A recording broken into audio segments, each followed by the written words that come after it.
Hi, everyone. Had a little technical difficulty, so sorry for being a few seconds late.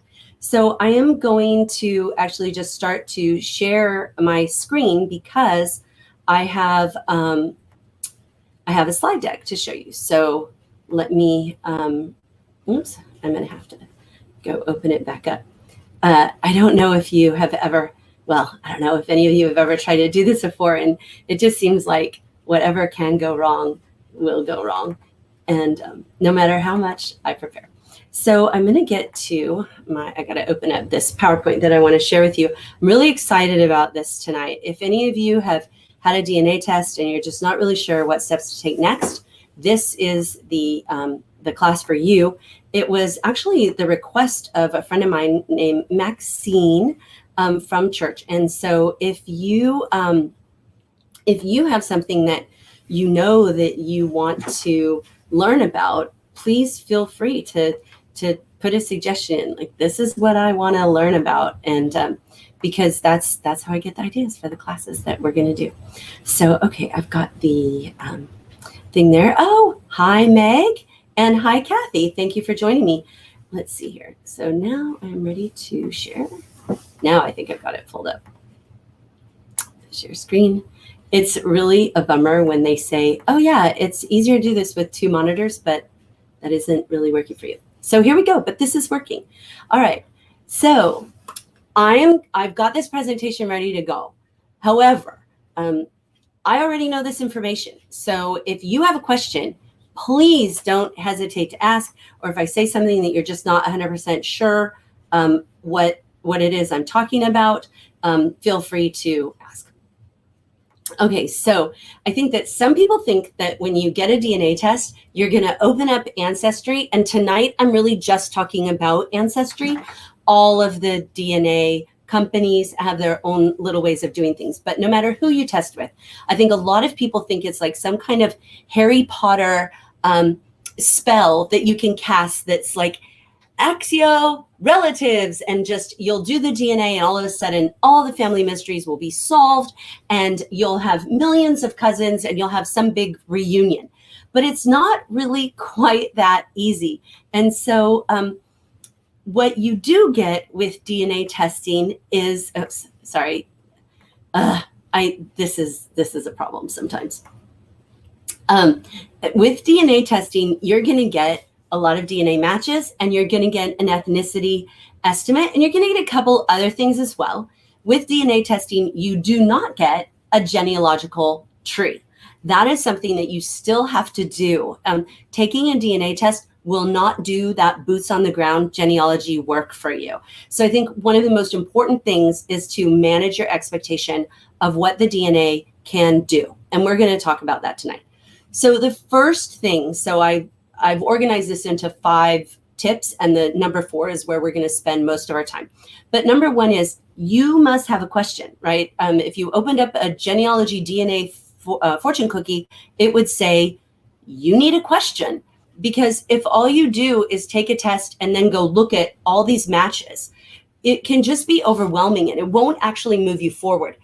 Ancestry estimates that the average person who tests on Ancestry, unless you got something unusual in your DNA, you're going to match with about 55,000 people who've already taken a test. Well, that's just too much information to process. So you need to start with a question. And this is the same whether we're talking about genetic genealogy or whether we're talking about traditional genealogy. So here's some examples of questions that DNA can help you solve. Who was my biological grandfather? I start with that question because that was actually a question that DNA helped me solve. Who was my biological grandfather? Was my uncle the biological son of my grandparents? Did my great-great-aunt have any descendants? How am I related to this person? Right? All of these are questions that DNA does a fabulous job of answering in a way that regular genealogy may not. For instance, there were no records that existed with regard to my biological grandfather. Without DNA, I would not have been able to answer the question. But the key here is there must be a question. You can't just open up the DNA and expect answers to pop off the page. So I've got a few basic tips about these questions. First, keep your question to within your first fourth cousin list, like your fourth cousins and closer, in order to preserve your mental health. So the reason for this is really twofold. One is when you get past fourth cousin, that's when the number of matches just explodes. Like that's why there are going to be thousands upon thousands of matches. The other thing is it's much more difficult. You share so little DNA with them that when you get past that point, that it becomes much more difficult to maneuver and to manage and to analyze effectively and accurately. I have this like 75% here, and that's because with a fourth cousin, you have about a 75% chance of sharing some of the DNA and having a match. So 25% of your fourth cousins statistically will not match you with DNA. Like you can both you can have someone who 100% sure is your fourth cousin. You can both test and you do not show up as matches. And so that gets exponentially larger the farther back you go. And so if you don't limit your questions to those first 4 generations, you can end up, it's just like banging your head against a DNA wall. My second suggestion is that you make your questions something that you actually care about. This does take time. This does take energy. There's some frustration. There are some gremlins in the system. And if you don't actually really care that much about who the descendants of your great-great-aunt were, then you may not have the energy to complete the project. You give up on DNA altogether, and all your time and energy and money were wasted. So make sure the question is something that actually matters to you at least a little bit.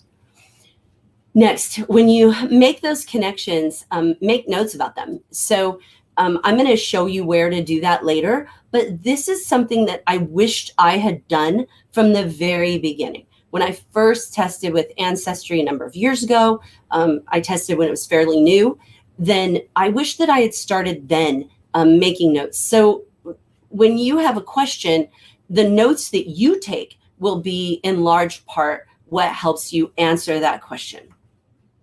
So I want to look at each of those 3 things just a little bit. I mean, 8th cousins, these aren't the cousins you're looking for, right? You're looking for 4th cousin and closer. And you can click on the match's name. Now, in order to protect privacy, I've like blurred stuff out. I took out this person's name and called it cousin. So it isn't going to show up like that in Ancestry for you. It's going to have an actual name. But in order to protect the privacy of my matches, that's what I've done here. So you can click on the match's name and then you can add a note. You see that? So you could just click on their name and add a note there. So sometimes I'll add notes like I emailed them or I messaged them through Ancestry and they didn't respond. I think that this is the case, or I know that that's the case. Just write little notes to myself so that when I go in to work on it again the next time, I know where I am. It's almost like a bookmark. It's almost like, oh, okay, here's where I left off. One of the things that can really hurt us is that we forget where we were. And because there are so many matches, taking notes can be really helpful. All right, that was tip number 1. Have a question and keep the question within the scope I described. Number 2, have a robust genealogical tree. This is probably the most important thing that anyone can do to make the DNA more useful. So you don't want this kind of tree, right? You don't want this winter tree with no leaves on it, just a trunk and some branches. What you want is a tree that's like really full of leaves, as many relatives as you can get. And you know what, let me go back for a minute and just keep talking about that for just 1 second. The reason is that imagine that you were standing on the ground below a tree and you wanted to hit the tree with an acorn that you were throwing at it. Okay. You're way more likely to actually strike something if that tree is fully leafed out, because you can hardly miss. That's how the DNA is. If you're throwing at a tree with widely spaced out branches and you toss an acorn up there, it could just sail right through. You need something for that DNA to stick to. And that something is your genealogical tree. those names. And you're going to see even more why that becomes important. All right, so one of the most important things to understand is the heritability of DNA. So this is a vast oversimplification of how this works, but I think you're going to understand the process and what happens and why you can not match to people who you know you are related to. All right, so we all know we inherit 50% of our DNA from our mother, 50% from our father, and DNA is measured in something called a centimorgan.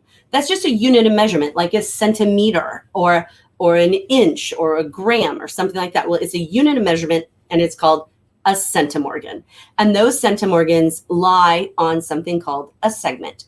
And so what you're going to see in Ancestry is how many centimorgans you share with somebody and on how many segments those centimorgans are. What this is saying is, as you inherited DNA, this is how much of your DNA is the exact same as this other person's DNA. So this is what it looks like. And again, I've oversimplified it, but let's say so these are at the top of this graph, we've got two couples. A, B, C, D is the father in one couple. E, F, G, H is the mother in that couple. The other couple, the father is I, J, K, L, and the mother is M, N, O, P. All right. So A, B, C, D, and E, F, G, H have a child. That child inherits half of the DNA from each. Notice that half of the DNA from both the father and the mother is now lost, meaning that that child did not inherit that DNA, and that DNA will not be passed on. So that DNA is lost from that child's descendants forever. It doesn't come back. It's not like curly hair. It doesn't skip a generation. So once it's lost forever. Okay, so then over on the other side, we have IJKL and MNOP. They have a child, a daughter, and she inherits JL and MO. And so then they marry, the ADEH and JLMO, they marry and they have a child, they have a daughter, and look at how much is lost, right? You can see that she's only got 25% of her DNA from her paternal grandfather, 25% from her paternal grandmother, 25% from her maternal grandfather, and 25% from her maternal grandmother. So think about how much DNA is being lost with each generation. And now she'll have a child with someone and lose 50% of that. And very, very quickly through the generations, DNA becomes lost. It essentially falls away. It does not come back. So this is why you can be genealogically related to somebody, but not genetically related to them. And it's one of the reasons why siblings can have different DNA results. Now, are you going to have a situation where two siblings take a test and they don't, like, it doesn't show that they're siblings? No, that's not going to happen. They share so much, and we're going to look at percentages of that, and I'll show you what that looks like later. Okay. So you see how this goes, right? That DNA just, I didn't even realize I had a better thing of it. You'll see that I like grayed out the DNA that's lost. And so then this is all that's left. And I just think it's a very important thing to understand. Sometimes we know it logically that that's the case, but then we look at our tree and we're like, I know that that's my great, great, great, great, great, great grandfather. How come I'm not connecting? Well, because of this, right? So Blaine Bettinger, who's really one of the foremost guys in genetic genealogy, says your genetic tree is a subset of your genealogical tree. So you've got this big genealogical tree, and you're going to have far fewer people in your genetic tree than in your genealogical tree. That's an important thing to keep in mind, right? Your genetic tree is always going to be smaller because of that heritability or lack of heritability. Now, to match a distant cousin, you not only have to inherit DNA from the same relative, which at distance is a crapshoot, right? You can inherit, like, I'm in the Mayflower Society. My 9th great grandfather, my 9th great grandmother, they were on the Mayflower. and my 10th great grandparents as well. Okay, they're on the Mayflower. I do not share probably any DNA with them. Maybe a tiny little bit, right? Maybe, if I got lucky. But that doesn't mean that their descendants aren't my cousins. What it means is, in order to be a match to a distant relative like that, we not only have to inherit DNA from the same relative, but we had to have inherited the same DNA. And that's where, to me, it's just amazing that we match anyone back that far. All right, so step 2 is done. We're moving on to step 3. So step 2, get a great big fleshed out genealogical tree so that when you get these matches, they have someplace to stick, you know where to put them, and so that the odds are ever in your favor of finding a place in the tree for your genetic match. All right, the third tip is to organize your matches. So I'm going to use Diane Southard's rule of 16. And I love Diane Southard. If you are interested at all in DNA, she's like my favorite. I like her so much. I've hired her personally to help when I was searching for my grandfather, and hired her again to help when my cousin was looking for her biological father. So she, just in the interest of full disclosure, she's not sponsoring this. She doesn't even know I'm going to talk about her, but I love Diane. And she recommends doing this thing that I find extraordinarily helpful. What she says is, at the second great grandparent level, you have 8 couples, right? You have 16 second great grandparents. So these are mine. These are my 16 great great grandparents. And so they are in 8 couples, right? So what she suggests is that you sort your matches into people descended from those 8 couples. So this is an interesting thing. And as I started doing this, I heard her recommend it, and I thought, okay, let me go see how helpful could this really be. And let me show you why this works so well. So what you do is you give each of these couples their own unique color. And this is something available to you in Ancestry, that you can group matches, and you can create groups. And so I create a group and I give those groups a color. So what Diane suggests is maybe using cool colors for the paternal lines and warm colors for the maternal lines. So I've done that. My paternal lines are, you can see them right here. These are my paternal great-great-grandparents. They're blue and green. My maternal lines are like pinks, purple, red. So when I open up my matches, I can instantly see, and you're going to see what that looks like in just a second. So I'm going to give them a unique color, and I'm going to name the group with their 2 surnames. So up here, George Morey and Alice Van Duzen. Morey is my maiden name. So I name this group Morey Van Duzen. I actually name it George Morey, Alice Van Duzen, and I give it this dark blue color. This group I named James Parkinson and Sarah Hogan. I give it this light blue color. Marcellus Gates and Martha Jane Lewis, this dark green, and Angus Russell and Catherine Orell, this light green. Okay, so if you don't know who they are yet, so like I'm lucky, I've gotten all of my 16 second great grandparents identified. If you haven't got them identified, then you can just give them some kind of identifier that makes sense to you and still assign them a color. So you can see what I did here. This is what I did for my cousin. Call it my 2 times, so second great, 2 times great father's father's father's father, right? And then father's father's father's mother. Father's father's mother's father, and then father's father's mother's mother. So I know that sounds kind of crazy, but if you look at it, you're like, oh, okay, that makes sense. And the colors really help. All right, so this is what it can look like when it's done. So these are my DNA matches, and you can see my son here. Shockingly, I share 50% of my DNA with him. Not shocking at all, is it? Okay, you can see he's in all of the groups, because he's descended from everyone I'm descended from. And that is only going to be true of your own descendants. Your own descendants will be genetically related to everyone you're descended to, they may not show the DNA, right? But they are in that group. So you can give him all the colors. He gets all the colors. But then look at this match. This match is in 2 of my paternal lines, and this match is in 2 of my maternal lines. Now, this is handy, right? You can see how this could be handy. When you go, once you've categorized your matches, you can instantly look and say, oh, okay, that's my father's side, that's my mother's side, just looking at those colors. It saves so much time.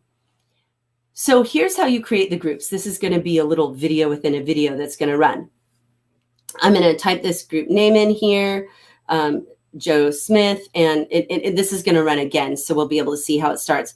Joe Smith and Anna Jones, assign a color. The ones that are lined out are already used, and then you click save. So let's watch that again.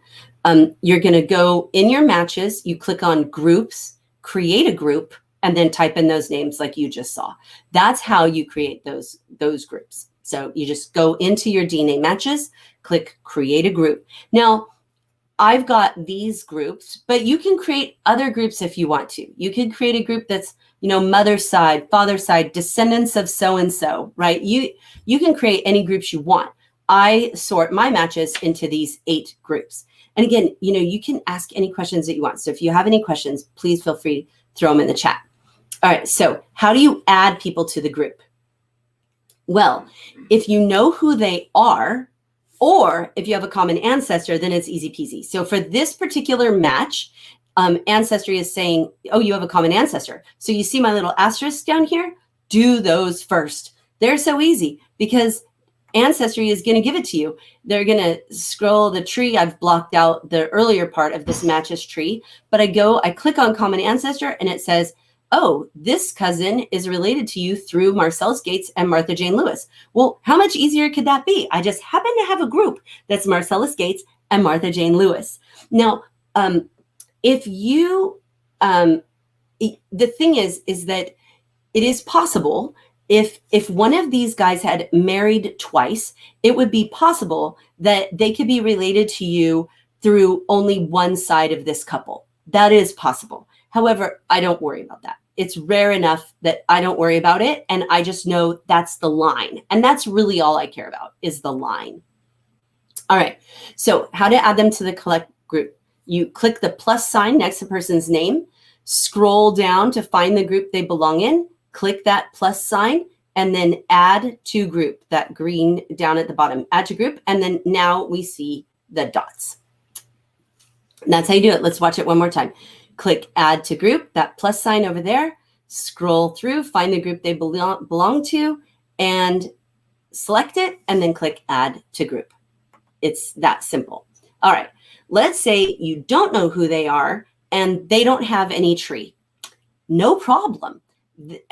Ancestry has really made this easy, and all of the companies really have made this really easy. This is all you do.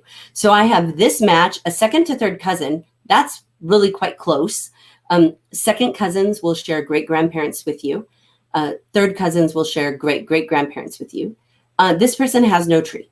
No problem, because what I'm going to do is I'm going to click on that person, and I can see this person, you and this person, second to third cousins, and I'm going to click on shared matches. Shared matches.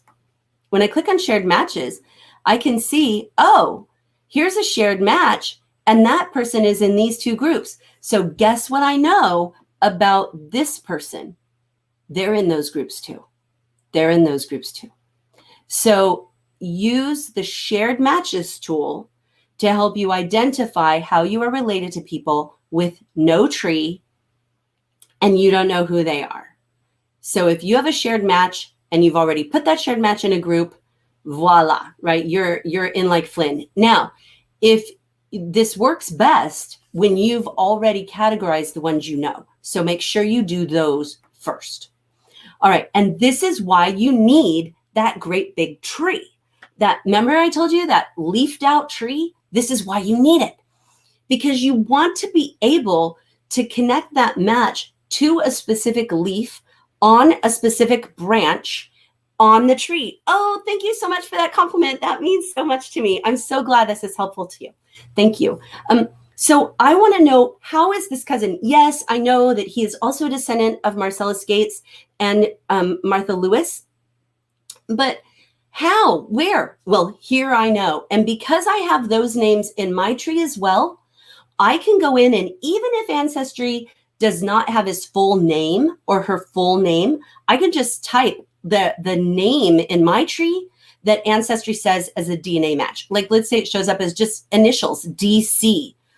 That's fine. I'll put DC right here where it says private, right? Because they're alive. I'll put DC right there. And then they're in my tree. This is why you want your tree fleshed out. Number one, it helps shared matches find you and find how you are related. Number two, it helps you place the DNA matched into your tree. All right. And then this is pretty new at the time that I'm recording. When I click on that shared match, you see this little symbol right here? That is the symbol of your genealogical tree. And if you have connected this match into your genealogical tree, in this case on Ancestry, you will see that there's this tiny little check mark there. And that means I have already figured out how exactly I'm related to this person, and I have connected them into the tree. So this is how you do it. Let's say I have this match and it says you and so. I can do a few things here. See, I've got them all circled. First, I can click this and I can put them in the tree. This is what it looks like if they have not yet been connected. So let's see right here. If they are connected, it'll be dark blue, check mark. If they're not connected, you'll see it's white. You need to click it. You can add the relationship. So this is guessing, and we're going to talk more about that in a little bit. They're guessing that I'm second to third cousins. Lots of things can influence this number. The fact is, there are ranges of DNA that are shared based on relationship. There's not one single one. The only ones that there's one single one for is like a child, right? Like you are going to inherit 50%, right? And like my children got 50% of my DNA. But otherwise, once you get even to like aunts, uncles, first cousins even, then you can have ranges of the amount of centimorgans that they share. So if I know how I'm related, I will add the relationship for sure, right? They say we're second to third cousins. We are actually second cousins once removed, and I will click that and put that in. We are second cousins once removed. I can add them to a group once I know, and then add notes. Remember, I mentioned that right in the beginning, that it's nice to add notes, right? So I can add notes. I can add a note that says something even like, this person still lives in the area, or whatever, anything. Those notes are really helpful. Notes are not searchable on Ancestry. One thing to keep in mind, comments that you make on a person in your tree, comments are searchable. Notes are not. Notes are not searchable in the DNA part, and they are not searchable in the genealogical tree either. So you can put private information in the notes and nobody will be able to see that. All right. So let's say this person has this tiny little baby tree, 12 people. Isn't that cute? A little tiny baby tree. And I'm going to go look at that tree and I'm going to add on to mine if necessary in order to make sure there's a place for them in it. This is why I want that big tree, because the more work I do on my genealogical tree, the faster and easier it is for me to analyze these DNA matches. It will show up and I can add it in. So I'll use my DNA matches to flesh out my genealogical tree even more. So I'll go look at this tiny little baby tree and I'll go add those people in to my tree. Now, don't worry about this. If you see that it says Unlinked Tree, go look anyway. That's their tree on Ancestry. They just haven't linked it to their DNA test. But that doesn't mean that that's not their tree. I think a lot of people see Unlinked Tree and they're like, oh, it's unrelated, it's unconnected, it's not anything to do with this DNA. And that's simply not necessarily true. I mean, it's unusual to have only one tree on Ancestry and it's not yours, right? So some people have lots of trees on Ancestry, some of which are not theirs, but to have only one tree and it's not yours, that's not that common. So go look at those unlinked trees. One pro tip I have is go find a big tree on each line and cling to it for your life or bookmark it. whatever. So what I mean by that is look through, like you'll see in your DNA matches, you can scroll through, just like this little tiny baby tree says like, oh wait, not this one. This tiny little baby tree says 12 people. Scroll through your matches until you find someone who has thousands and thousands of people in their tree. Try to find one of those for each of those 8 groups and then bookmark that tree. The reason is that those people are more likely to have the people you are matching with. So sometimes if I see someone, I know what side they're in, but I don't know where they fit, I'll go to one of my big trees on there. I have, you're going to see people with 55,000 people in their tree. And I'll go look for one of their ancestors in that tree. And then that will help me narrow it down. So find a big tree on each line. Like this right here. This one, I actually know who this is. And I've communicated with her. I love her. She's got 4,700 people in her tree. And frequently I won't have someone and she will.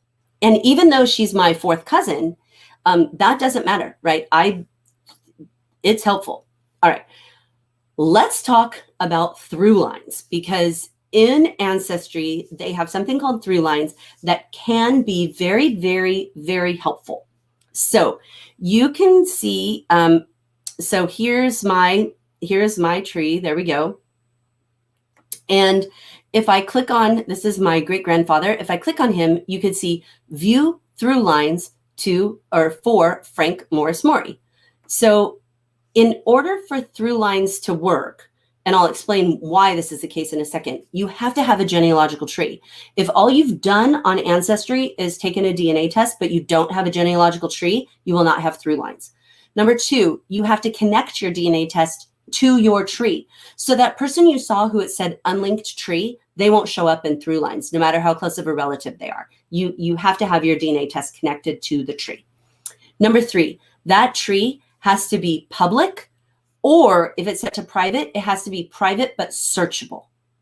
If it is not private, searchable, or public, through lines will not work. If you have a completely private lockdown tree, through lines will not work either. So you need all of these in place, which is not difficult, right? Just have a tree and connect it to your DNA test, and then through lines will work for you.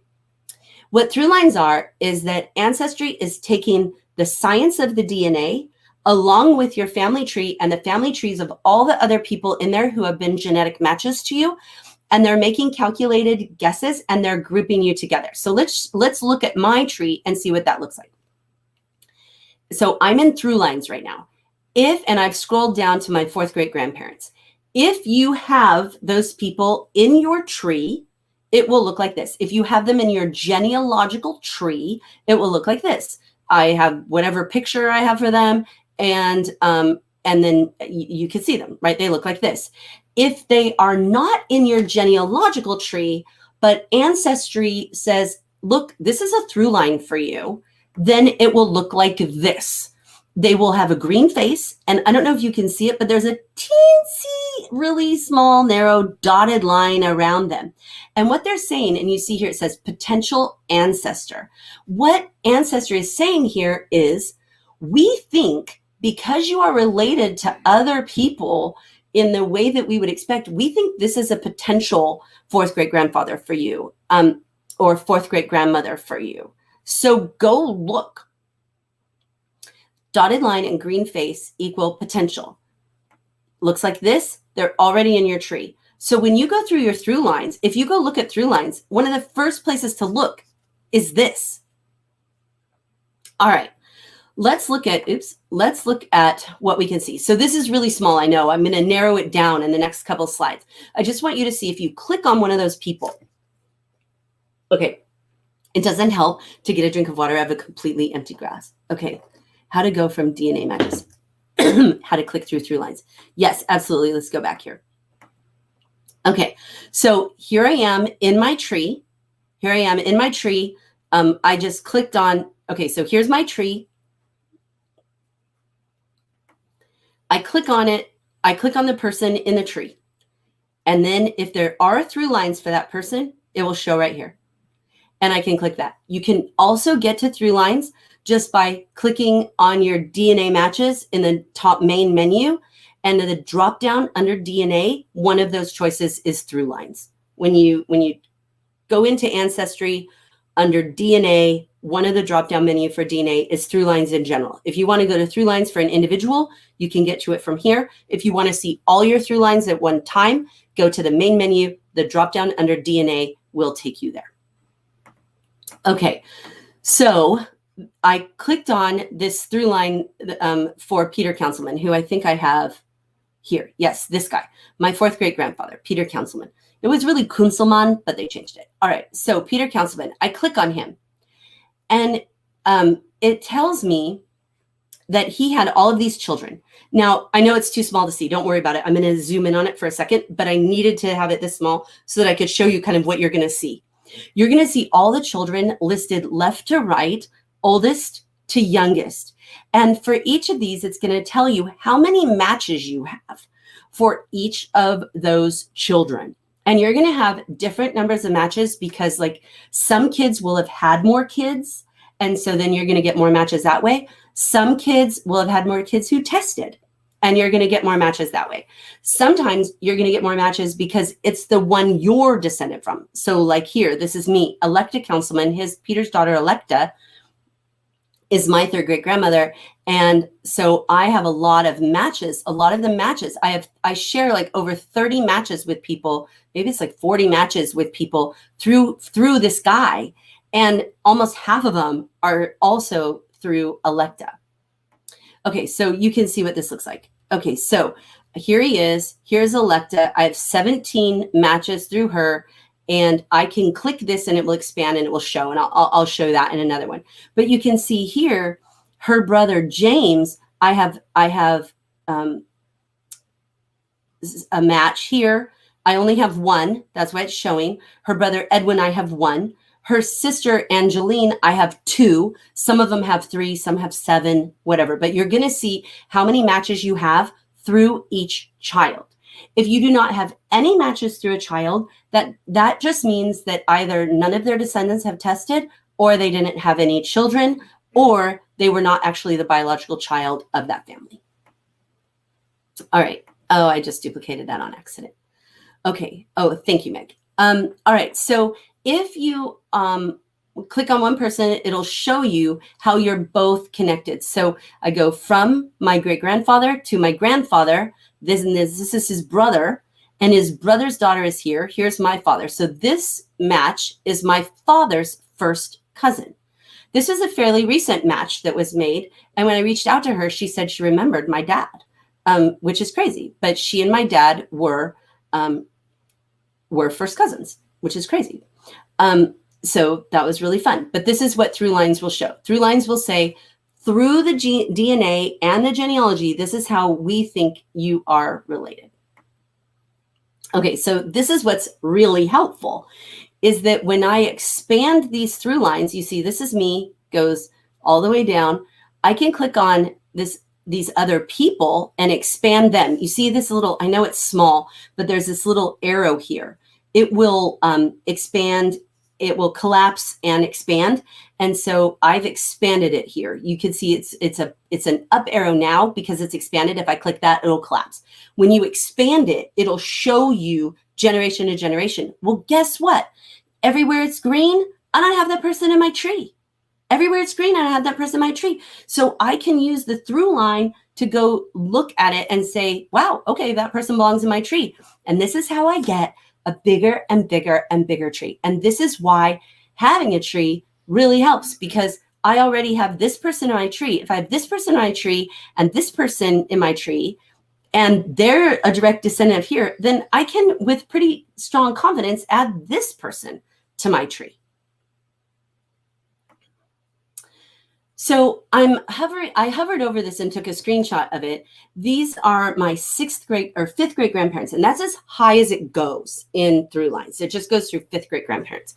Of my 5th great grandparents, you're going to see more matches as you get higher, right? Like for my parents, the only matches I have to my parents are my mother who's tested and my 3 children. Those are the only matches I have. But when I get back to 5th great grandparents, then I've got 61 matches here. And if I hovered over all of these, they're all about the same. But you have to keep an open mind with Throughlines. So Throughlines, I'm wrapping up talking about them. I'm not going to talk about them anymore, but I will say that those some wonderful things that they can do for you, and they are definitely worth spending some time. Spend some time in the Throughlines. But keep an open mind. Keep an open mind that Throughlines are using your genealogical tree as well as your DNA. And so these people, because in the Throughlines, what you're going to see is your genealogical tree. What's going to show up are people like this, who to me is adoptive. So Amanda Mills Slagle is my great-great-grandmother, but I was adopted into that line. So the only DNA matches that I have through her are my children and my parent. That is something to keep in mind. Just because someone shows up in the big list of Throughlines does not mean, just because their picture is there, that they're a genetic match. The picture is there because you put them in your genealogical tree. As soon as you put someone in your genealogical tree, it's going to show up on the big Throughlines page. So make sure you understand that, like here, you see how it said just one DNA match? That's because there's only one kid tested, right? And that's who matches me. All of these people are adoptive to me. And the only matches I have are my own children.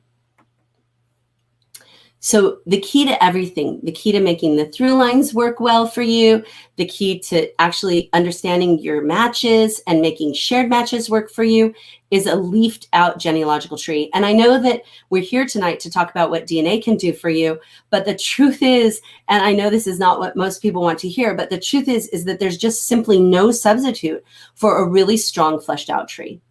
All right, the last tip is to use relationship probability. So I have a link in the description for this video to this shared centimorgan project. So you can go click on that link and it will take you here. And I'm going to dive into what this does. This is Blaine Bettinger, who I mentioned earlier, the one who said that your genetic tree is a subset of your genealogical tree. All you do is you go look at the Ancestor DNA or Family Tree DNA or 23andMe or wherever you tested, and it will give you those centimorgans. And you put that in. And then what it will do is, these are all the possible relationships.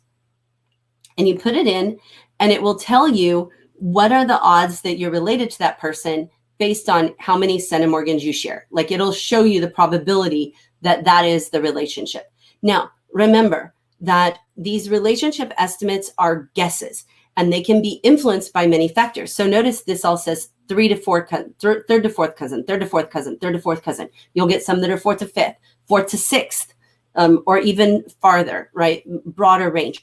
This can be influenced, for instance, by adoption, as I mentioned in my case. So the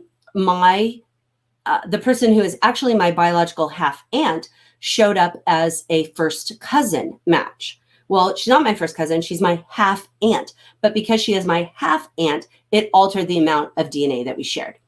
It can be affected the other way as well, meaning that, let's say your family was from a small community and there was a lot of like neighbors, married siblings, and their cousins married their cousins, and sometimes even distant cousins marry, and sometimes even not that distant cousins marry. And that endogamy, where there's a lot of intermarriage within a community, that can very much affect DNA. And certain groups are strongly affected by endogamy. And so if you have someone who was from a very small community, and maybe you're related to people multiple ways, you're related to the same person through a couple of different relationships, then that can make you share more DNA than what the relationship really is genealogically. So to use the shared centimorgan project, you plug in the centimorgans. So I plugged in the centimorgans I shared with my half aunt. and it gave me a 99.6% probability that she was one of these relationships to me. Now, when I did this, I did not know how she was related to me. I did not know who she was. And so I plugged it in. Now, this is pretty high. Why is it so high? Because this is so much DNA. I mean, 1,000 centimorgans, that's huge. And so the odds that they're going to get the relationship right are much, much higher. When you get second cousin, then you're going to see a lot more choices and you're not going to see 99%. All right. So some of these I can, and it'll show up like this on the chart. So everything that's grayed out means it is not possible that you're related to that person that way. These are the only possibilities that exist. So the shared centimorgan project is really helpful in eliminating what cannot be possible. All right, so then you look at this, and then some scenarios I can eliminate because of either age or adoption. So let's go back to what some of those were. This person, it said how old they were. This was a match in 23andMe. In 23andMe, it will tell you like the decade, right? It'll say they're in their 40s, they're in their 50s, they're in their 60s or whatever. So I could tell by age that this person was not my great-grandparent. I could tell that they weren't my great-aunt or uncle. They were only 10 years older than I was. They could have been my half-aunt or half-uncle. They could not be my first cousin, straight-up first cousin. Why do I know that? Because neither of my parents have siblings. They could not be my half-niece or half-nephew because I don't have any siblings.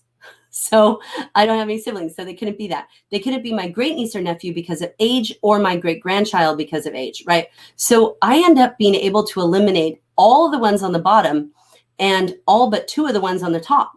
Now, I know that they're not my half niece because again, I have no siblings. So all that's left is this. So using the shared centimorgan project, I was able to, and some logic, I was able to determine how this person was related to me. Okay, so wrapping up, steps to consider. Come up with a question. Make sure that you have a question that you're trying to answer. And maybe the question that you have is simply, how do I organize all of this? And hopefully what we talked about tonight answered that for you. And I would suggest begin organizing your matches. Don't try to sit down and organize all of them at one time. Remember, you probably have 55,000. Stay in the no further back than fourth cousin, and start with ones who you know. And just decide, I'm going to go in and I'm going to organize 3 matches. I'm going to put them into groups. I'm going to put them in my family tree, connect them to my family tree. I'm going to put in a note, right? I'm going to say how we're related. Just do 3 and then stop, because then you will feel that sense of accomplishment and will give you the energy to come back. You won't get frustrated. A lot of times, and the next tip is flush your tree down and sideways. So one of the things that I think is a real danger in doing genealogy is to become a name collector, where all you're doing is trying to go back. And we all have done it. We've clicked and we're like, oh, wow, this goes back to, the 1400s. Well, if you have a line that goes back to the 1400s, I would guess the probability is higher than the one that I just showed you in the shared centimorgan project of 99.96%. Higher than that there's an error somewhere. So the problem is that we get too caught up in how far back we can go and not caught up enough in how far broad we can go. So don't worry so much about going deep as going broad. Remember, your best DNA matches are the closest ones to you. So be sure to go sideways and be sure to go down. And then as you build that up, it will cement more and more your connections to more distant relatives. Next, contact a couple of cousins. Look at the matches. Look at ones who have a tree. You can click on their profile of a match. Click on their profile. Look at somebody who's logged in within the last week or so. They're going to be the ones who are more likely to write you back. Don't message a cousin who hasn't logged into Ancestry in 3 years. They're not going to see the message. And if someone contacts you, be sure to write back.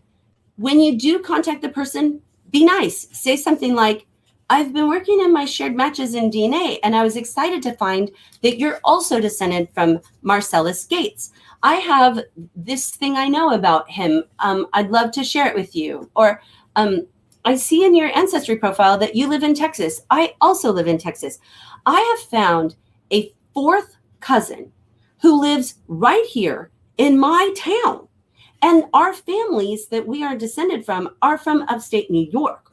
And somehow we both found ourselves here, and we've become friends, not just cousins, but friends. And so reach out, contact a couple of cousins.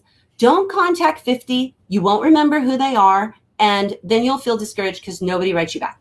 Contact a couple, wait a month or so. None of them, if they don't contact you, reach out to someone else. But contact a few, because I know it is so amazing. And I have another fourth cousin who's also related to that fourth cousin who's like 45 minutes away. It's just bizarre. It's a small world. All right. So that's the end of my presentation, but I'm happy to answer any questions that came up, and they do not need to be related to this. I'll leave this slide deck up in case I need to go back to a slide, but you don't have to ask something that is related to something that we talked about tonight. If you have another question about DNA, feel free to ask it. I may not have an answer for you, but I would love to hear it. All right. Oh, thank you, Nancy. Thank you. It's so good to see you. I hope it's been helpful. If there's anything that you heard tonight that you're like, I wish I knew more about that, or I'd like to go deeper into that, go ahead and throw that in a comment, because I'm going to try to be doing these like once a month or so. And I'd love to be able to explore what you like. So any questions? Well, I love compliments too. Questions are welcome, but compliments are also welcome. Thank you. I'm so glad that it was useful to you. I really do feel like DNA can be super helpful, but we have to manage our expectations. We have to have reasonable expectations of the DNA, what it can tell us, and we have to have reasonable expectations of ourselves and what we can do with it. So thank you, Kathy. I'm glad you found it interesting. No questions? No questions for tonight? Okay. Well, I will close this out and just be me. So thank you guys so much for joining in. Again, if you think of a question later, I think I know most of you, you can just text me, but you can also just leave a comment in the comments below this video, and I will see that as well. What's the lowest level of centimorgan you consider an acceptable match? Well, it depends on what you mean by acceptable, right? Like you can share a single centimorgan with someone, and that is a sign you are related to them. It depends on what you're trying to do with that. Can you use that to prove a definitive relationship? Like, would I say that? Oh, I shared one centimorgan with this person, and they also say that they're a direct descendant of George Washington. Therefore, oh, it's Dorothy. Hi, Dorothy. And they're a direct descendant of George Washington, which we know is not possible. But so therefore, I must be a direct descendant of George Washington. Yeah, no, that doesn't work. If I'm looking for just the idea of, am I genetically related? Did I share some ancestor with this person at some point? Yes. How high does it need to be for me to feel like I 100% can determine how I'm related to this person? I would say at that fourth cousin range. Again, that's going to be a range of DNA. But if I'm getting, I don't know, I get happy if I see like 55, 60 centimorgans. I'm pretty sure I can figure out how I'm related to that person. But that's only because I have a really fleshed out tree now. When I first started, I needed like 100. 100 centimorgans, I would be like, oh, I'll definitely be able to find that person. If you get over 100 centimorgans, that's going to be there. Yes, this is, thank you for asking that question, Dorothy. This video will stay here at this same link. So whatever link you use to find it, it will still be here. It will be on this channel, and it will just stay up forever. So you can go back and watch it if you want to like slow down a part. And again, you're always welcome to either contact me or leave a comment if you have a question. So I'm glad that was an answer that was helpful to you, Nancy. There's The difficulty is just the fewer centimorgans you have, the more vague it becomes, right? You just what it can prove, the ability of the centimorgan. I think of centimorgans really, I'm so glad you asked that question. It's such a good one. Centimorgans in some way are like a lever, and the more centimorgans there are, the bigger the fulcrum. So like you can, and Archimedes said, with a fulcrum large enough, I could lift the world. And that's the case, right? So like that bigger fulcrum, that higher fulcrum, then I can make a direct contact higher in my tree. The more centimorgans I share, the more confidence I have. So what is triangulation? Triangulation is when I say, I know that I am related to this person. And now through DNA, I know I'm related to this person. And so now I am able to say, I am related to both of these people. And so basically what it's saying is, I may not show, like, let me give you an example. Let's say I am genetically related to a fourth cousin. So we shared DNA. I was genetically related to a fourth cousin who we had this particular common ancestor. I have another person in my tree who I think is my fourth cousin. I have them down as my fourth cousin, but they're not showing up as a match to me at all. However, they are showing up as a match to that same fourth cousin that I have that I share. Well, they were connected to that common ancestor, and this person is connected to that common ancestor. And so now I can make a triangle of these people. So even though I'm not related to this person, I can make this connection because I was able to anchor them. So triangulation is in essence where I'm going to use multiple points. Imagine, like, if you're a math person at all, if I put let's say I have a line segment and I just have one point, right? Just like a pencil here, and I spin this around. If I just have one point, this ruler can just spin around. I didn't know I was going to get this question. I could have had a better object lesson. But this, with just one point, it could spin around. I could be related to anybody. But now I get another match, and they're also connected. And now, wow, they're going to pull my teacher card here with this lame object lesson. But if I get a match anchored to two matches, anchored to somebody, now this isn't going anywhere. I have triangulated that. I have figured that out. And I have been able to use DNA to confirm something that I was unable to confirm directly by doing it through a tangent. Essentially, we're using a lot of math terms, but through that. So triangulation just enables me to say, even though I was not able to make a direct connection, because I was able to connect this and this, then that was able to confirm something. So triangulation is very, very helpful with those, with doing things farther back.